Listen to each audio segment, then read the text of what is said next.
मित्रांनो नमस्कार, good morning. BRM ही जागतिक स्तरावरची सेल्फ सपोर्टेड सायकलिंग राईड आहे. आपण त्याला ब्रायव्हेट दे रँडेनर्स मोडेक्स असं म्हणतो.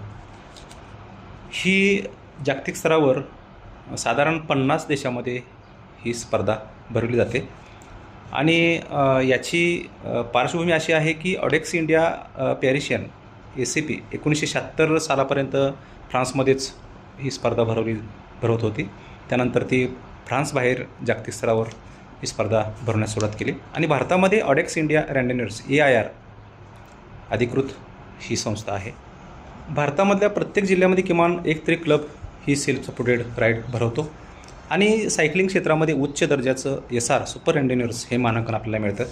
साधारण या स्पर्धेमध्ये आपल्याला 200, 300, 400, 600, 1000 आणि 1200 ह्या ज्या राईड आहेत या राईड करता येतात. 200 किलोमीटर साधारण 13.5 तास, 300 किलोमीटर 20 तास, 400 किलोमीटर 27 तास, 600 किलोमीटर 40 तास.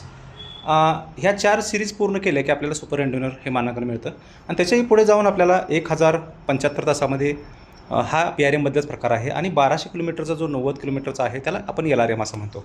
आणि ह्या सिरीज पूर्ण केल्यानंतर सायकलिस्ट थोडंसं पुढं जातो आणि रॅम क्वालिफाय होण्यासाठी किंवा K2K करतो, डेक्कन क्लिप हँगर किंवा पॅरिस बेस्ट पॅरिस त्याला आपण PBP असं म्हणतो, लंडन एडबर्ग लंडन आणि TCR ह्या ज्या जागतिक लेवलच्या स्पर्धा आहेत या स्पर्धांना तो क्वालिफाय होत असतो.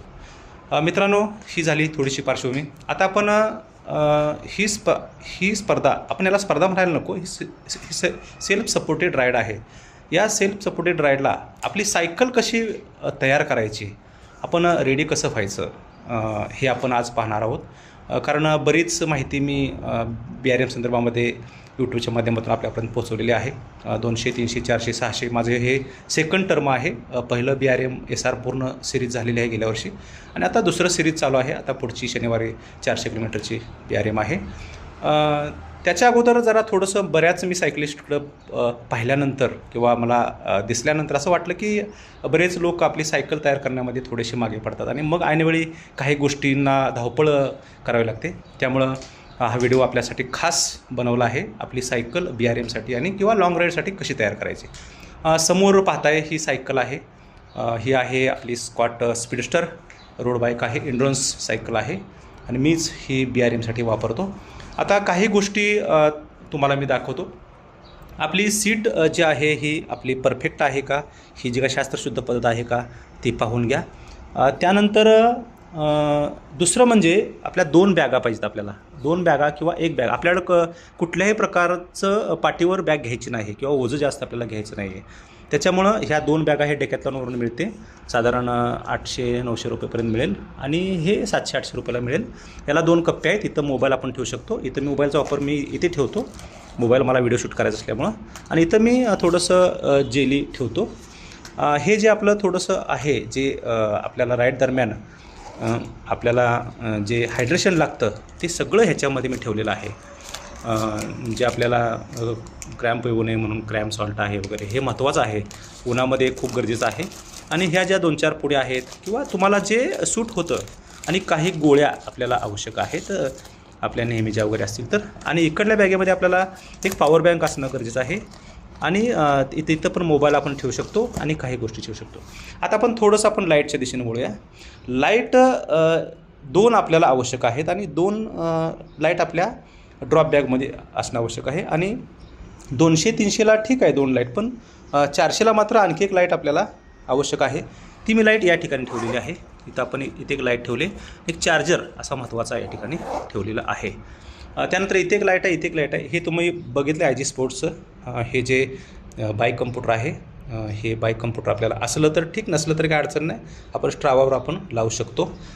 हे झालं थोडंसं आपलं जे इन्स्ट्रुमेंट आहे ते. त्यानंतर महत्त्वाचं म्हणजे पाण्याच्या बाटल. हे जे आयसोलेटेड आहे, हे गारच पाणी राहतं. हे थोडीशी 500-600 रुपयाच्या दरम्यान, तिथून पुढे ह्या बाटल्या आहेत. एक घ्यायची आणि एक थोडीशी नॉर्मल घ्यायची. ह्याच्यामध्ये हायड्रेशन आपल्याला करता येतं आणि या ठिकाणी नॉर्मल आपल्याला पाणी घेता येतं. ह्या 2 बाटल्या आपल्याला आवश्यक आहेत. पंप पाहिजे महत्त्वाचा. आपल्याकडं पंप 100% पाहिजे, कारण बरेच सायकलिस्ट पंप न घेता येतात आणि पुन्हा ऐनवेळी त्यांचं मग चालायला लागतं किंवा कुठे हवा मारायची सोय नसते, कुठला दुसरा रायडर शोधावा लागतो आणि हे सेल्फ सपोर्टेड असल्यामुळे आपल्याला दुसरं कोणीही त्यावेळी मदत करेल किंवा नाही करेल काय सांगता येत नाही. ह्या ज्या गोष्टी आहेत. त्यानंतर अत्यंत महत्त्वाचं म्हणजे आपल्याकडं हे असं कार्ड पाहिजे. आता माझ्याकडं पूर्वी एक कार्ड होतं, ते असं खराब झालं पावसामुळे वगैरे, हे असं होतं. त्यामुळे मी हे बंद केलं आणि हे आपल्याला नेहमी लागणारे जे कार्ड आहे मी हे स्वतः बनवले. आपल्या फोटोशॉपमध्ये किंवा झेरॉक्स सेंटरमध्ये बनवून मिळतं. आणि हे जे आहे हे बॅग आहे, ह्याच्यामध्ये आपल्याला ट्यूब आहे किंवा पंक्चर किट आहे वगैरे सगळं याच्यामध्ये आहे. गॉगल आपल्याकडे पाहिजे. त्यानंतर अत्यंत महत्त्वाचं म्हणजे हेल्मेट पाहिजे. हेल्मेटला लाईट पाहिजे पाठीमागं आणि अशा प्रकारचं हेल्मेट आवश्यक आहे. हे झालं सायकलला लावणारं. आणि हां, महत्त्वाचं राहिलं हे इंडिकेटर्स. पाठीमागं टेल लाईट पाहिजे, 2 पाहिजेत. एक आपल्याला हे संपल्यानंतर पुन्हा हे लावता यावं.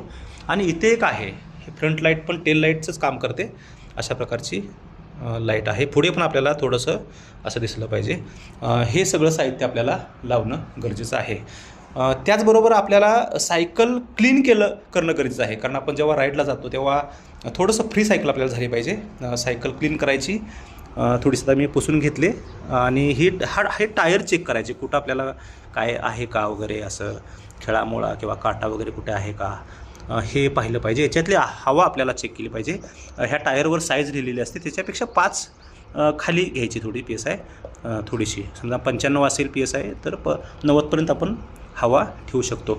आणि त्याचबरोबर हे जे ऑइल आहे, हे ऑइल राईडला जाताना हे ऑइल आपल्याला या ठिकाणी थोडं हे मधले जे ड्रॉप आहेत, हे जे व्हील्स आहेत त्या व्हील्सवर आपल्याला फक्त सोडायचं आहे. जास्त ऑइल आपल्याला टाकायचं नाही. आणि दोन्ही चाकं चेक केल्यानंतर दोन्ही ब्रेक वगैरे लावून व्यवस्थित आहे का बघायचं, सगळं चेक करायचं आणि मगच आपल्याला राईडला बाहेर जायचं आहे. त्यानंतर आणखी एक महत्त्वाची गोष्ट, आपल्याला राईडला आपण शॉर्ट वापरतोच, जेली वापरा किंवा पॅडचे वापरा. त्याच्यावर आपल्याला एक जर्सी पाहिजे, हेल्मेट पाहिजेच आणि त्याच्या पाठीमागे आपल्याला रात्री प्रवास करावा लागतो, हे त्यामुळं ही पट्टी पाहिजे. हे चमकणारे आहे, ही पट्टी कंपल्सरी आहे. त्याचबरोबर आयोजकाकडून आपल्याला जो क्लब आहे त्यांच्याकडून आपल्याला थोडंसं हे मॅप कार्ड मिळतं.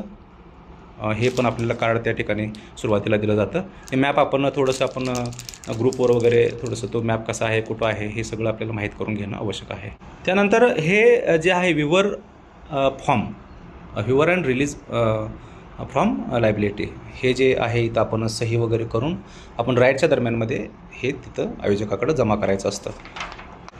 मित्रांनो, अशा प्रकारे ही बॅग आपल्याला तयार करायची आहे आणि मगच आपण BRMच्या दृष्टीनं किंवा BRMच्या राईडला आपण 1 तास अगोदर, समजा 5 वाजता आपली राईड सुरू होणार असेल पहाटे, तर किमान 4 वाजता आपल्याला तिथं प्रेझेंट राहिलं पाहिजे आणि आपलं जे काय डॉक्युमेंटरी काम आहे किंवा जे तांत्रिक गोष्टी आहेत किंवा बाईक चेकिंग आहे वगैरे, ह्या सगळ्या गोष्टी आपल्याला तिथं करता येतात.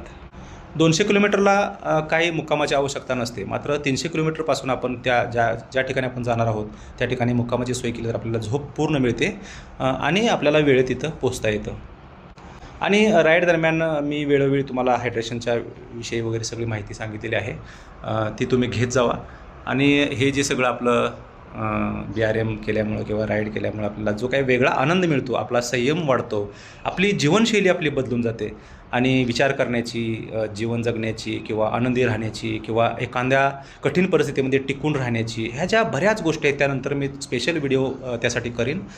तात्पुरतं आपल्याला BRMसाठी कशी सायकल करायची आपण पाहिली. तुम्ही हा व्हिडिओ जरूर पहा, आपल्या सायकल मित्रांना, BRM करू इच्छिणाऱ्यांना पाठवा आणि तुम्ही स्वतः व्हिडिओ व्यवस्थित बघा, कुठले साहित्य कसं लावलेलं आहे ते पहा आणि सगळं साहित्य तुमच्याजवळ पाहिजे आणि तुम्ही BRM करा आणि आपला खरा इंडोरन्स चेक करा. धन्यवाद.